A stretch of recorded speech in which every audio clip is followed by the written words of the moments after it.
The Adventure of the Tolling Bell, a Sherlock Holmes mystery. Originally broadcast April 7th, 1947. Presented by the Different Directions Radio Club. Good evening, friends. Tonight I'm going to recount an adventure that took place in the heart of a beautiful English countryside. I call it The Adventure of the Tolling Bell. Well, that story begins in a small country village of Comforth. Holmes had recently brought to a successful conclusion the affair of the Barrow and Furnace wheelchair murders, and we decided a few days' rest in nearby Comforth would do us good before returning to our arduous life on Baker Street. We were staying in a small but comfortable inn. Only on the morning of the third day, I remember, Holmes and I were in our bedroom waiting for these two essentials without which an English country gentleman could not start his day: an early morning cup of tea and a jug of hot water for shaving. As we sat there at the open window, a nearby church bell was tolling a funeral knell. There must be a funeral in the village, Holmes. An astonishing deduction, Watson. There's no need to make fun of me. Impressing sound, isn't it? I suppose so. Has it ever occurred to you, Watson, that the history of bells is full of romantic interest? Well, I can't say I've thought much about it. Almost every historical event has been accompanied by the sound of bells. They summon soldiers to arms, as well as Christians to church, and many a bloody chapter in history has been rung in and out by bells. Well, you seem to be a mind of information on the subject. Yes, Watson, it's a fascinating subject. Come in, come in. Good morning, my dear. Pardon me, gentlemen. I brought your tea and your shaving water. Miss McCall said your breakfast will be ready in half an hour. Splendid, Marian. Mary, the church bell is tolling a funeral knell. Do you know who's being buried? That I do, sir. I wish it was me. It will be my turn soon. Poor little thing. I wonder what's the matter with her.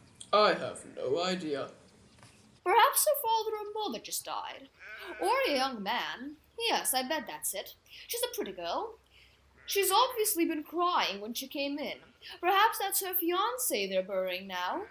Watson, you have the sentimental imagination of the true storyteller, but we've come here for a holiday. You must give your imagination a rest, too. So, drink your tea, remove your whiskers, and we'll go downstairs and investigate those kippers.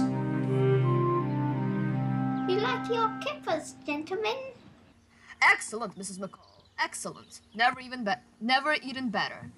Yes, indeed. By the way, Mrs. McCall, we heard the funeral bell tolling earlier on. Do you know who was being buried? Yes, I do. 2 souls are being buried. One of them was a murderer. A murder? Lord, in this peaceful village? What happened, Mrs. McCall? Old Threadgold, the corn merchant, found out his wife had been gallivanting around with a young fellow from Bolton. Cut her throat, he did, and then hanged himself. More tea? Thank you. Shocking. So the peaceful countryside is not as peaceful as it's made out to be, Holmes. Think that I frequently had occasion to point out to you, Watson. Has the Morning Post arrived yet, Mrs. McCall? Here come O'Gilly up the path with it now. I'll see if he's got anything for you. Hey, murder. What do you make of it, Holmes? What is there to make of it, Watson? A jealous husband murders a faithless wife and then commits suicide.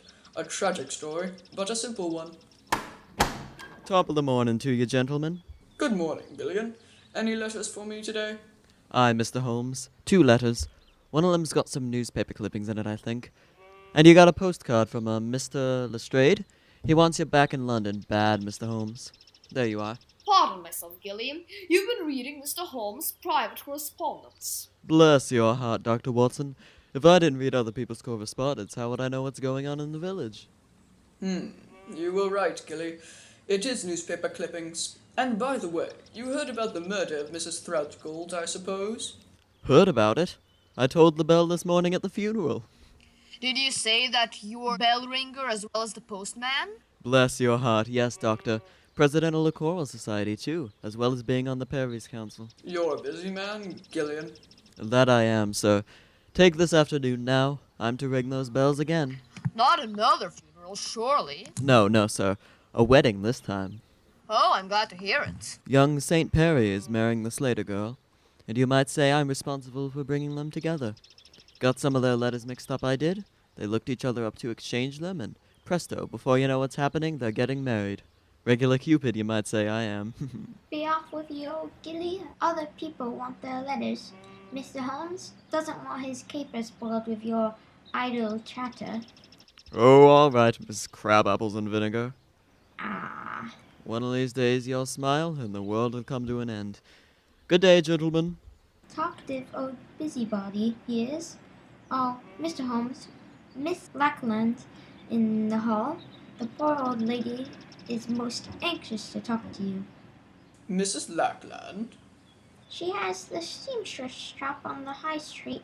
Her only son ran away from home a few months back. I think that's what she wants to speak to you about. Oh, but my friend's here for a rest, Miss McCall. I told her that, Doctor, but she won't go away without seeing Mr. Holmes. Oh, very well. Ask her to come in, please, Mrs. McCall. Yes, Mr. Holmes. Oh, I do bother to see her, Holmes. Sounds like a trivial matter. The disappearance of an only son can never be a trivial matter. Well, I meant trivial for you, not for her. This is Mr. Holmes and Dr. Watson, dear. Thank you, Emmy. Good morning, sirs. Good Good morning. morning. Please sit down, Mrs. Lackland. That's it. Now, what's the trouble? It's Tom, sir, me only son. He left me 4 months ago, and I've not seen e'er a night of him since. You've had no message from him since he left. Not one word. I'm fair out of my mind, sir. Have you any idea of his reason for leaving the village, Mrs. Lackland? None, sir. He was a good boy, and he worked hard, and he didn't fool around with those flippity-gibbet girls in the village. I think he's met with foul play, gentlemen, and I want you to find out about him for me, Mr. Holmes. I've heard say in the village that you're the greatest detective in England. Mrs. Lackland, I'd be glad to help you, but you've given me no clues to work with. I'm afraid If it's that money you want, I've got £20 in my poster savings. It's all yours if you can bring me Tommy back to me. Or at least he'll be safe. Mrs. Lackland, I wouldn't dream of accepting a fee. However, I shall give your problem some thought. If I arrive at any conclusions, I'll get in touch with you at once. Oh, God bless you, Mr. Holmes. Good morning to you, sirs. Oh. Good day. Good morning, Mrs. Lackland. Poor old thing. I don't see how you can help her, Holmes. Nor do I, at the moment. But a young man who has grown up in a small village like this may have led a life that his mother is totally unaware of. You said that you have to work on one of your stories today, Watson? Yes, I have a letter from the editor of the Strand magazine yesterday requesting a manuscript as soon as possible. Splendid. Then you must stay at the inn and work on your latest masterpiece, while I scour the village to see what may be found out about the missing young man. There you are, Holmes. I was beginning to think you got lost. Hello, Watson. I trust you had a profitable session with pen and paper. I got about half a chapter. I would have done more if it hadn't been for these infernal bells. The wedding ceremony that the worthy Gillian told us about this morning. Oh, I'm tired. What did you find out about Mrs. Lackland's son? Among other things, that he had a secret love life unknown to his mother, and the object of his affections was none other than the maid who brought us our tea this morning. Mary? Did you talk to her? No, it's a half-day off, and I was unable to find her, but I shall question her when she brings our tea tomorrow morning.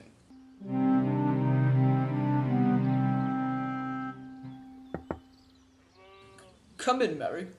Mrs. McCall. Good morning, gentlemen. Here's your tea and shaving water. Where's Mary this morning? She didn't come to work, must be ill again. Another reliable girl, and no better than she ought to be, if you ask me. It's no job for me to be carrying tea and hot water upstairs. I hear the village bell tolling for another funeral.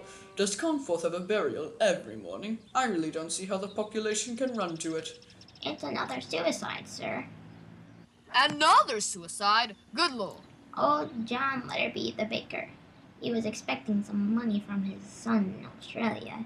It never came, and they foreclosed on his shop, and he hanged himself.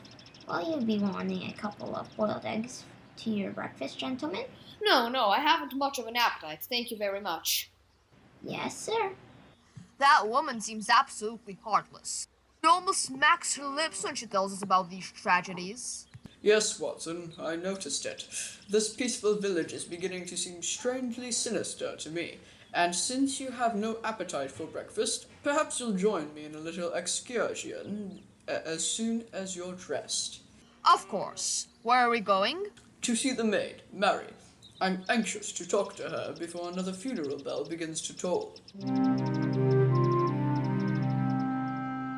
This must be the cottage home. They said it was the one with honeysuckle over the gate. Yes, and there's Mary sitting on the porch. She's got up. She must be coming to the path to meet us. Good morning, Mary. I'm sorry you're not feeling well. Mr. Holmes, Dr. Watson, why have you come here? Not to ask about my health. Why should a servant girl matter to gentlemen like you? Oh, you misjudged us, my dear. No, Watson. Let's be honest and admit we didn't come here because of our concern for Mary's health. Then why did you come here, sir? Mrs. Lackland asked me to try to find her son, Tom. Tom? Yes, Tom Lackland. I thought you might be able to help me, Marion. If I could help you, Mr. Holmes, I'd be helping myself too. Here comes Gilly the postman. Gilly, is there a letter for me today? No, lass, there's nothing for you again. There must be, Gilly. There must be there. No, lass, if a letter were to come, I'd bring it to you as fast as my legs could carry me. You know that. Ah, morning, Mr. Holmes. Dr. Watson. Left some letters at the inn for you. Doctor, you had a letter from a lady. How did you know it was from a lady? Reeked with the smell of violets, it did. And it was written on green ink on grey paper, sir. Amazing deduction. That sounds like your young friend from Dallas, Watson. How did you know about... I don't have a young friend from Dallas. Quite. Gilly, you tolled another funeral bell today, didn't you? Aye, sir, and a tragic thing it was. Old Letterby hanged himself because he didn't get money from his son in Australia. I found him, I did. I was the one to cut him down. And right in my post bag was the very letter he was waiting for. The letter that would have saved his life. Great Scott! What a ghastly piece of irony.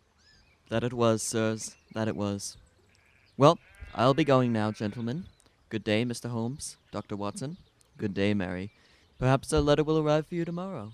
No, I'll never hear from Tom. Now he's ashamed of me. That's why he's deserted me. Deserted you, Mary? You speak almost as if you were his wife. I am his wife. What? We were married secretly in Rochdale 5 months ago Tuesday. And he never told his mother? He was afraid to. She thought I was beneath him. Tom said he'd go away and get a good job and then return here and fetch me back with him. He went away all right, but never came back or sent me a word. When he left, did he give no clues to his destination? No hints of any kind, Mary? Wait. He did once say, "Mary, I'm gonna clear out to this puddle and make me fortune, even if I have to bury it." And then he said, "Bury me fortune, that's a joke, isn't it?" I don't know what he meant by it. I think I do, Mary. Watson, we're taking a short train journey as soon as possible. Oh, where are we going, may I ask? We're going to the town of Bury in search of this young lady's husband. What makes you think he's in Bury, sir? The famous fortune cotton mills are in Bury. It would seem possible that when your husband joked of burying his fortune, he was talking of going to the mills there. Wherever he's gone, he won't be coming back for me. I know that. Now. Don't talk like that, my dear. Remember, you are friends, Mrs. Lackland. How much longer is Holmes going to be? He's leaving me standing as if I were a blasted coachman. Ah, there he is. There he is. Holmes. Hello, Watson. Permit me to introduce you to Mr. Tom Lackland. Tom, this is Dr. Watson. How do you do, Dr. Watson? Never mind how I do, my lad. How do you do? Your behavior has been absolutely shocking. Now, what are you talking about? Leaving your dear old mother and deserting your pretty little bride because you're ashamed of her. You're a scoundrel, sir. You deserve a good horsewhipping, and I have a good mind to give it to you. I don't know what you're talking about, Dr. Watson, and if it's violence you want, I don't mind telling you that I'm an amateur heavyweight champion of the county. Oh, no need to become aggressive. No, let's waste time on being acrimonious, Watson. Let's get back to the station as fast as we can. The return of the prodigal is long overdue. We must give them every opportunity to kill the fatted calf.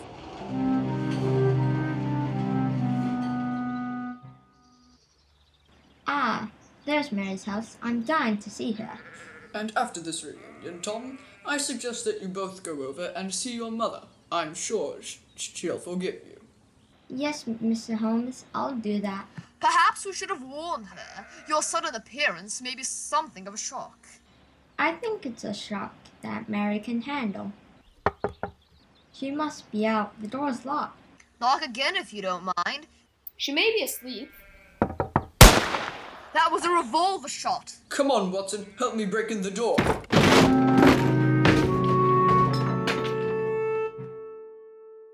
Now, Dr. Watson, that was a fine place to break off your story. You left me right on the edge of a cliff. Had the young girl shot herself? She'd shot at herself, Mr. Bell, but fortunately her last-minute lack of courage had brought her shot go wild. Holmes and I and the young bridegroom burst into the house and rescued the smoking revolver from her hand. I must confess the reunion between the two young lovers was a touching sight. In fact, I felt considerably older than I was as Holmes, and I stood there listening to Tom reassuring her. Mary, darling, it's all right. I'm here. Oh, Tom, you are. Did you come back for me? I thought you never would. I tried to kill myself, but I didn't have the courage. Oh, there, Mary. Everything's gonna be all right now. It will be, Tom, won't it? Oh, I'm so tired. And now, Tom, I think the time has come to reassure Mary that you did write to her. Of course I did, Mary, darling. I sent you money and told you that I'll be back here to take you to Bury as soon as I'd save up enough. You wrote me, Tom? Twice a week. And I wrote to Mother, too. Then why didn't I get your letters? The answer to that should be obvious, my dear. Gilly the postman deliberately withheld them from you. Gilly? Great heavens! Why? I have my suspicions, strong suspicions, and I have to get proof. Tell me, Mary, the day before yesterday, Mr. Threadgold murdered his wife. Do you know how he learned of her infidelity? Well, I'm not sure, but I did hear Miss McCall say it was through some letters that got mixed up. The letters addressed to her were delivered to his office instead of at the house. Gilly again. Precisely. Surely the whole terrible pattern begins to take shape. Tom? Yes, Mr. Holmes? I'm going to lay a trap. To spring it, I shall need your assistance. Of course, Mr. Holmes. I'll do anything. Wait here with Mary until darkness falls. Then muffle yourselves up and go to your mother's house. Wait there in hiding and let no outsiders see you until you hear from me. Since you two lovebirds have been separated for 4 months, I don't imagine that will be too unpleasant. Quiet, Watson. You understand, Tom? Yes, Mr. Holmes. Good. Come on, Watson. What's your plan, Holmes? I'll tell you as we go. One thing I can promise you. Before the sun is very high tomorrow, I shall free this village from one of the most subtly evil powers I've ever come in contact with. Good morning, Dr. Watson, Mr. Holmes. Good morning, Mrs. McCall. Good morning. I always said that Mary was a no-good girl. And now she's killed herself. Well, of course, I had to come to her funeral. That's very charitable, Mrs. McCall, I must say. In any case, the vicar says that the poor girl was of unsound mind. Yes, madame, you can't blame her. Well, I'll be getting into the church. Holmes, this farce is beginning to get on my nerves. What are we accomplishing by burying an empty coffin? You'll soon see, old chap. Come on, let's slip into the vestry. This way. Where are we going, Holmes? Up the stairs that lead to the belfry. Here they are. Well, supposing Gilly turns nasty when he finds out we know his secret. Then we must handle him to the best of our ability, Watson. Well, I must say I do not relish the thought of a tussle high in the belfry of a church. That man must be insane. Obviously. That's why his power must be destroyed. This door apparently leads to the belfry. Keep your wits about you, Watson. Good morning, Gilly. Mr. Holmes, Dr. Watson. You've come up to see me at work. That's nice of you. Not often I get company up here. We haven't come to see you at work, Gilly. We know your diabolical work only too well. Yes, Gilly, we know your secret. And what secret's that? You're mad with power, Gilly. You've tried to control the destiny of this village. In your position as postman, you thought you had the power to give life and death. That I am, sir, and it's a great power. Makes a man feel good. Almost like a god, you might say. That's sacrilege, you scoundrel. You were responsible for the murder of Mrs. Threadgold. Aye, sir, that I was. And for the old man hanging himself. You were responsible for John Litterby's suicide, weren't you? That I was. Litterby tried to vote me off the village council. I swore I'd make him pay for it. And I did. Your reign is over, Gillian. You'll never toll a bell again, though the only one you'll hear will be a prison bell. You can't touch me, Mr. Holmes. You've got no proof. There's nothing you can do. Don't be too sure. I have enough influence to take your job away. You'd take me away from me bells? I live for these bells. You wouldn't take me away from them. You couldn't live without the power they give you, could you, Gilly? You're trying to destroy me. You are already destroyed, Gilly. Yes, you've already failed. Mary's alive. Alive? But the coffin they're burying down there. It's full of stone. You'll be the laughingstock of the village, Gilly. They'll never laugh at Gilly. You can't catch me, Mr. Holmes. I'm beyond you still. He's running up the ladder leading to the bell tower. Come back, Gilly, come back. He's mad as a hatter. Quite. What's he going to do up there? He might as well set fire to the steeple. Could make any madness. I'm gonna fetch him, Holmes. No, Watson. He drew a knife as he fled, and with that rickety staircase and the narrow opening leading into the bell chamber, you'd never stand a chance. He'd get you on the first ledge. How are we going to get him down? There's only one way. He's in a tiny loft containing his beloved bells. We'll see how much he loves them at close quarters. I doubt if even he can stand the noise of that confined space. Where's that bell rope? Come down, Gilly! Come down from there! Stop ringing the bell. Not until you come down, Gilly. Stop ringing them. I can't stand it. It'll make me mad. You are mad, Gilly. Mad with power. Come down here, I say. I'm coming. Whoa! Great heavens! He hurled himself out of the belfry. Holmes, he hasn't the chance of surviving that fall. I had no intention of causing that unhappy man to jump to his death, Watson. Though I can't help but feel that his poor, demented mind may find a happier oblivion this way, rather than in the confines of an asylum. Yes, you're probably right, Holmes. It's been a shocking case, Watson. Shocking. And once again, it proves the old saying that violence does in truth recoil upon the violent, and the schemer falls into the pit which he digs for another.